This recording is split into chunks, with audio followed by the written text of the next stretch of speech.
पांचवा गलती, अब अपने पति से झूठ बोल रही है। देखिए नारी का स्वभाव है, अपने भाई से सत्य वचन बताएगी, सत्य सत्य बात, अपने पिता से, अपने माता से, अपने भौजाई से, मगर अपना पति से तो सही सही बात नहीं बता सकती है।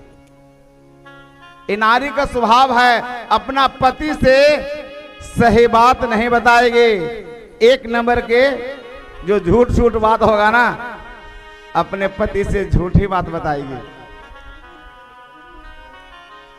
अपने बाप के बात को मानेगी, मगर अपने पति के बात को नहीं मानेगी। लेकिन ये सारे के नारी के बारे में नहीं बोल रहे हैं, सारे के जितने भी माताएं बहन है ना, ये सब अपने पति के बात मानते हैं और सब अपने पति से सही सही बात बताते हैं, है ना माता जी, है ना।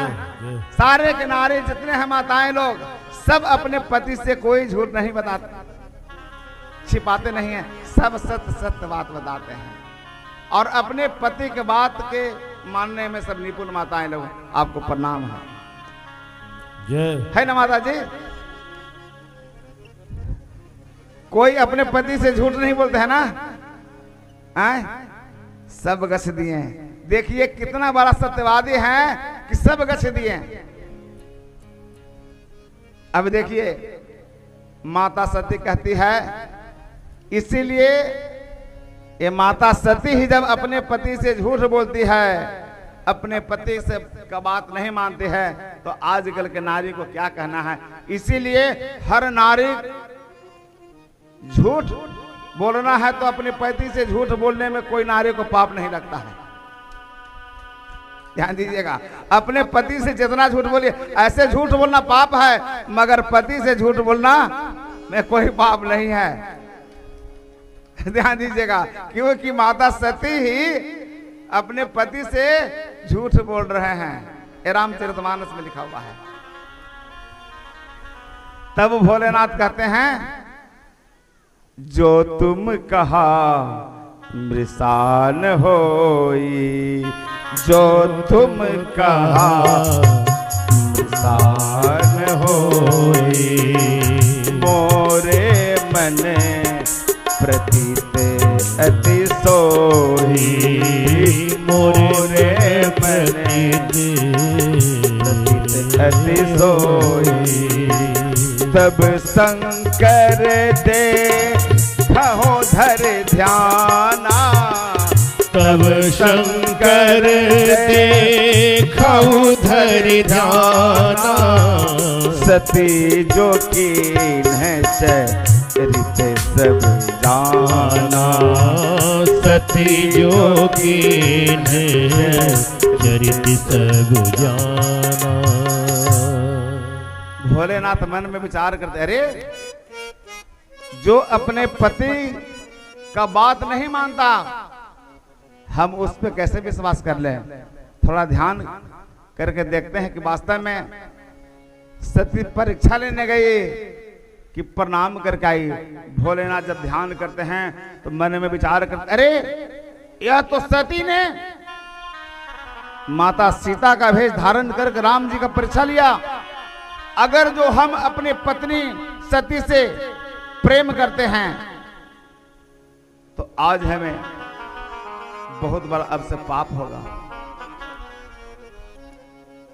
जो अब करो सतीसन प्रीति, जो अब करो सतीसन प्रीति, मिटहि भगति पथ ओहि अनीति, मिटहि भगति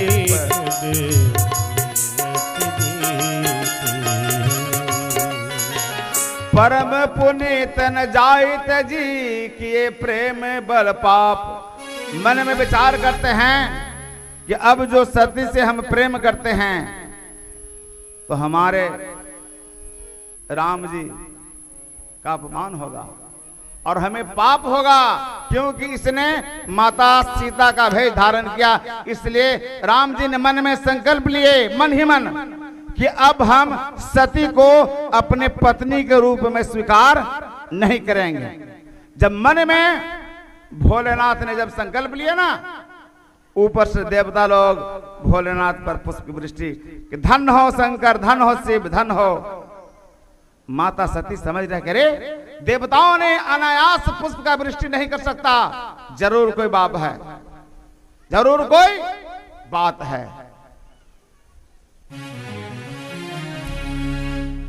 उसी समय भोलेनाथ चले गए कैलाश पर्वत पे तपस्या करने के लिए,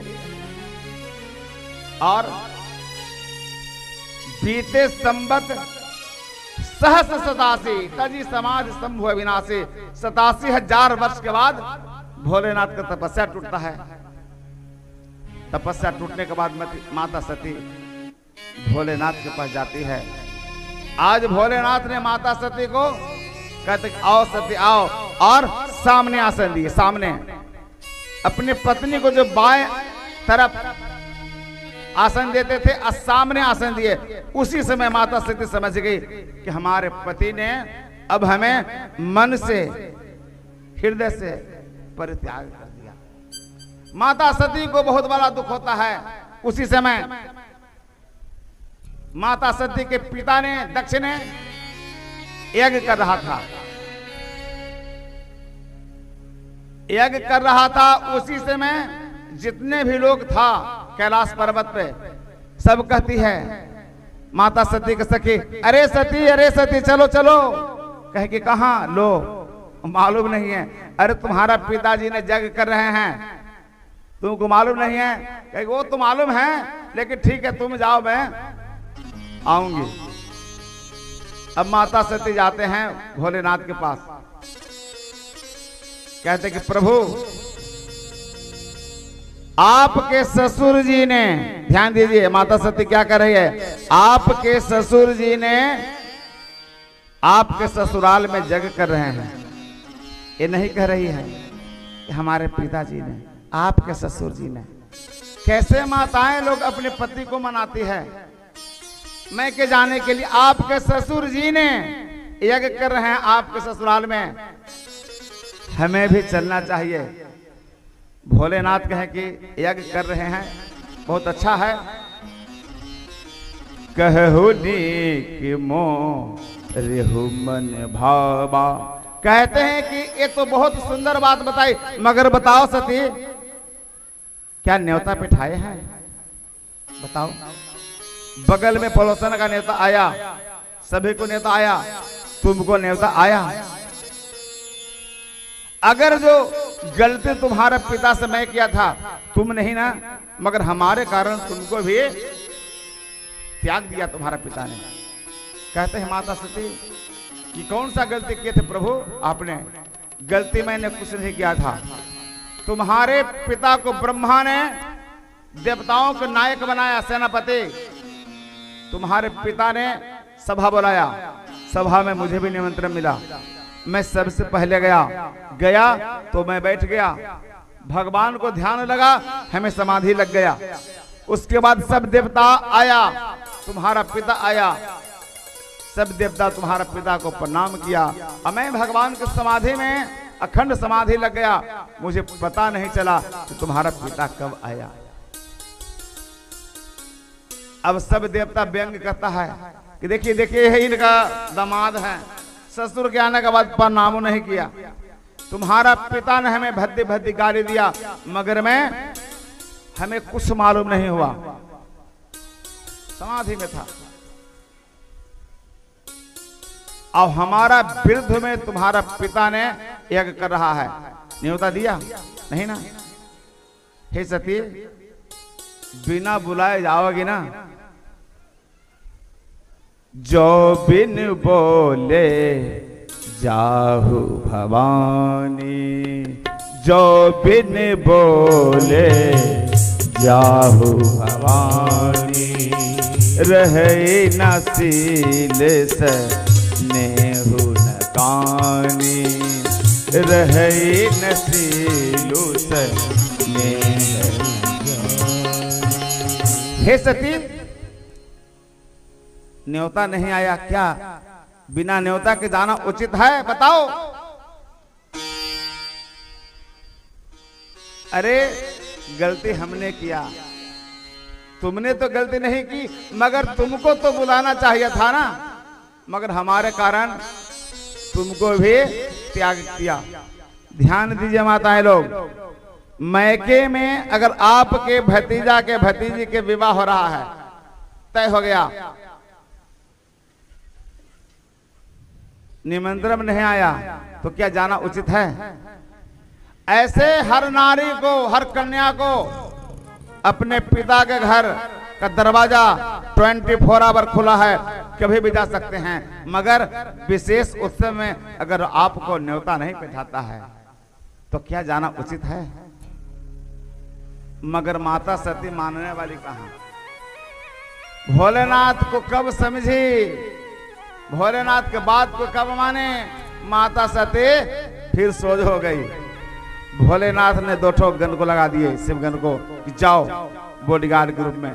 माता सती जब गई ना, अरे दक्ष भवन जब गई भवानी, दक्ष भवन जब गई भवानी, दक्ष त्रासु का पुनसन मानी, दक्ष त्रास का पुनसन मानी, सादर भले ही मिली एक माता, सादर भले ही मिली एक माता, भगिनी मिलही बहुत मुस्काता, भगिनी मिलही बहुत मुस्काता।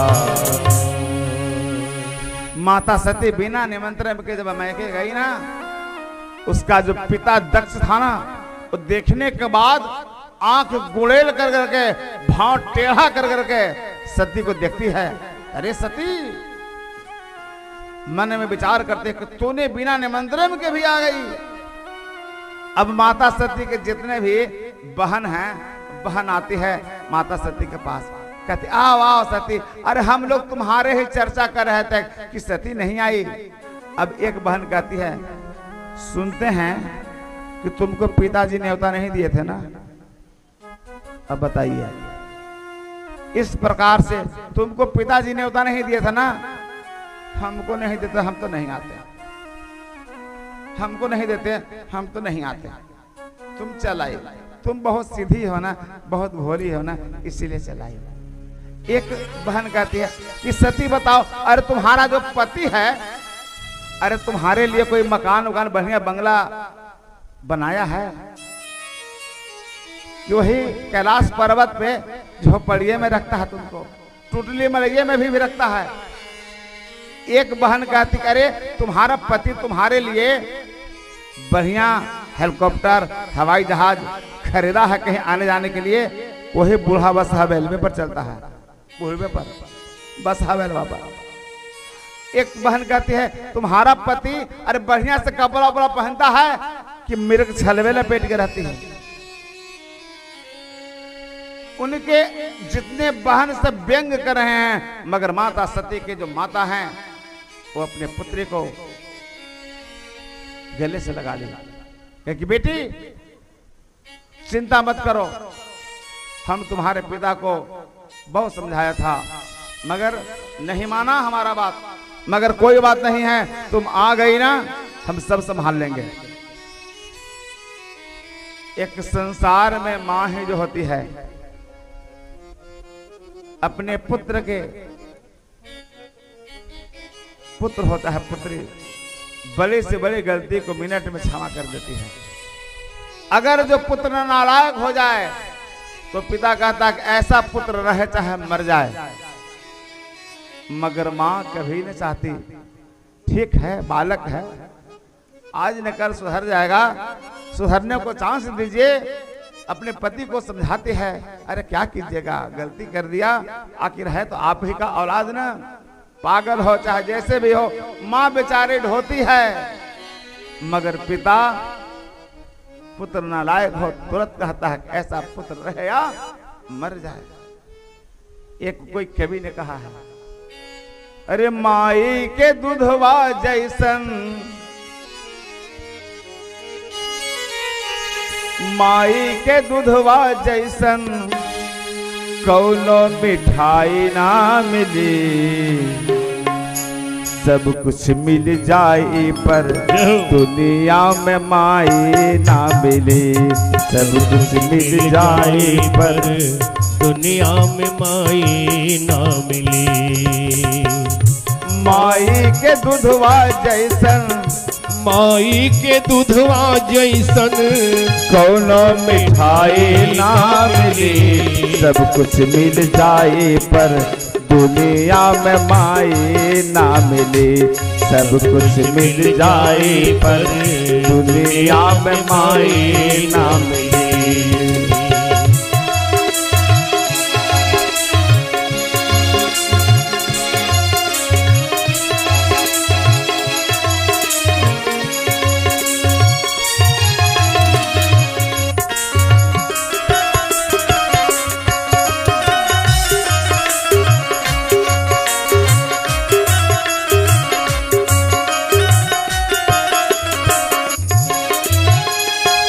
ऐसन धरती पे कोई होए लेके पेट में बोझा ढोए।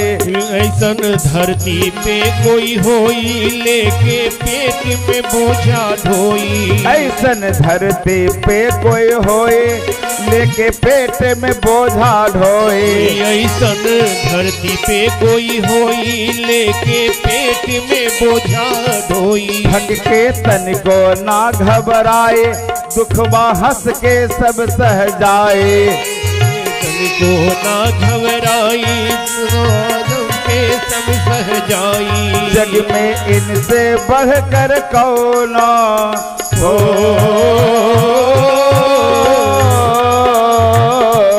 जग में इनसे बढ़कर कौनो सेवकाई ना मिली। सब कुछ मिल जाए पर दुनिया में माई ना मिली।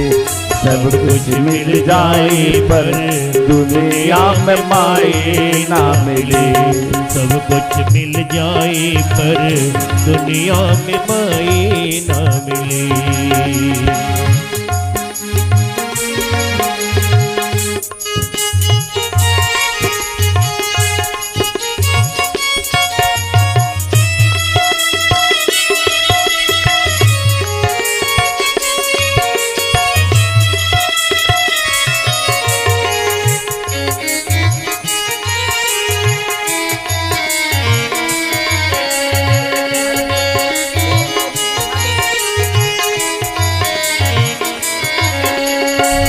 तेरे मेरे बीच में कैसा है ये बंधन अनजाना। कैसा है ये बंधन अनजाना।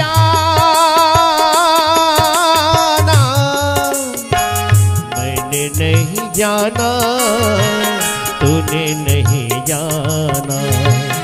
मैंने नहीं जाना, तूने नहीं जाना। तेरे मेरे बीच में कैसा है ये बंधन अनजाना।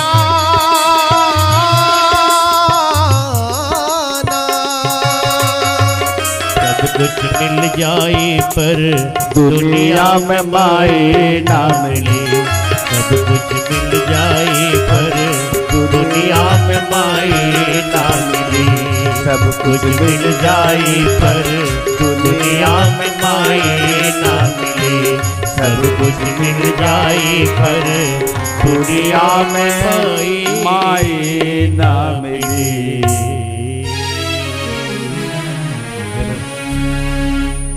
सब कुछ मिल सकता है मगर माँ का जो प्रेम है ना, अब के तो माँ को माँ के बारे में नहीं कहेंगे, लेकिन पहले की जो हमारी माता जो थी, आज भी जितने भी बुजुर्ग लोग हैं गर्भवती रहती थी, उस समय भी धान ओसनती थी, ढेंकी चलाती थी, जांता चलाती थी, ओखड़ी से मसाला कूटते थे, ओखली से पीसते थे। मगर आज के तो भाई नहीं कर सकते हैं। पहले माता लोग अपने घर में बच्चों को रखने के बाद भी तमाम प्रकार के बोझा ढोते थे, मगर जरा भी मुख को मलिन नहीं करते थे। आजकल के माताएं के पास वॉशिंग मशीन है, हैंड पाइप भी चलाने की आवश्यकता नहीं है, बटन दबाइए, सब सुविधा लैस है। माता सती के जो माता थी अपने पुत्री को हृदय से लगा ली। माता सती कहते कि हे माँ, हम जाते हैं थोड़ा यज्ञशाला की तरफ देखने के लिए कि किस प्रकार से यज्ञ हो रहा है, क्या विधि है, क्या विधान है। माता सती जाती है यज्ञशाला में, तो क्या देखती है कि सब देवताओं के भाग लग चुका है, मगर शिव जी का भाग नहीं लगा है। माता सती ने अपने पति के भाग नहीं लगा, अपना पति का अपमान को बर्दाश्त नहीं कर पाई। आप मैके में जाइए या कहीं भी रहिए, जब आपके पति का अपमान होना, वहां पे आप अपने पति को अपमान के बर्दाश्त को मत कीजिए, खड़ा होकर जवाब दीजिए। जो माताएं सुहागन नारी अपने पति के अपमान को बर्दाश्त करती है, घोर नरक में जाती है, हजारों हजार साल नरक में जाती है। माता सती ने अपने पति के अपमान को बर्दाश्त नहीं कर पाए, और जितने भी लोग थे, भृगु ऋषि थे, संत महात्मा थे, आचार्य थे, माता सती कहती है सुनहु सभासद सकल मुनिंदा, करहि सुनहि जिन्ह शंकर निंदा, सो फल तुरत लहब सब काहो, भली भांति पछतावहु पिताहु। माता सती कहती है जितने भी आचार्य लोग हैं, ब्राह्मण लोग हैं, संत महात्मा हैं, तूने शिव को अपमान किया है, शिव के अपमान का फल तुमको तुरंत मिलेगा, तुमको तुरंत मिलेगा। और उसी समय माता सती ने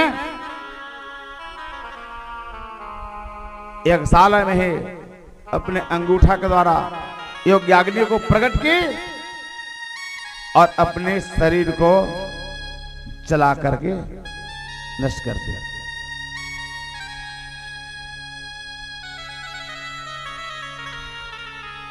माता सती यज्ञशाला में जल रहे, उसी समय माता सती का शिव का जो दो गण था ना, वो यज्ञशाला में कोहराम मचाना चालू कर दिया। जितने लोग थे भृगु ऋषि का दाढ़ी नोच लिया, सब संत महात्मा आचार्य ब्राह्मण को पटक पटक के मारा। उसी समय भोलेनाथ का ध्यान खुल गया। अरे समाचार तब शंकर पाए, वीरभद्र कर कोप पठाए। उसी समय शिव जी ने अपना एक जटा उखाड़ते हैं, एक बाल और धरती पे पटकते हैं। वीरभद्र का अवतार होता है, कहते हैं कि जाओ दक्ष के सभा में जाओ, उसके भवन में जाओ, सबको उचित दंड दो। वीरभद्र गया और युद्ध हुआ। जितने भी यज्ञशाला में आचार्य ब्राह्मण थे, सबके मार के गोल हाथ तोड़ दिया, कितने को मृत्यु दंड दिया। दक्ष आया लड़ने के लिए, दक्ष को गर्दन कस के पकड़ लिया वीरभद्र, और गर्दन का मरोड़ कर धड़ से अलग कर दिया। उसके बाद भोलेनाथ भी पहुंच गए। दक्ष के पत्नी भोलेनाथ के पास चरणों में गिर गई, हे महाराज, हे भोलेनाथ, हमारे सुहाग को रक्षा कीजिए। भोलेनाथ जितना जल्द क्रोध करते हैं उतना जल्द प्रसन्न होते हैं। कहे कि जाओ अपने गण से महल के बाहर जाओ, जो भी तुमको पशु मिले, पक्षी मिले, मनुष्य मिले, देवता मिले, जानवर मिले, उसका पहले जो भी तुमको दर्शन हो उसका गर्दन काट के लाओ। शिवगण गया, रास्ते में सबसे पहले बकरा मिला महल के बाहर। बकरा के गर्दन काट के लाया गया, दक्ष में जोड़ा गया, दक्ष जीवित हो गया। पूरा शरीर है देवता के, अब मुख है बकरा के। अब करने लगा भे भे भे भे। भोलेनाथ प्रसन्न हुए, बम बम कहता है।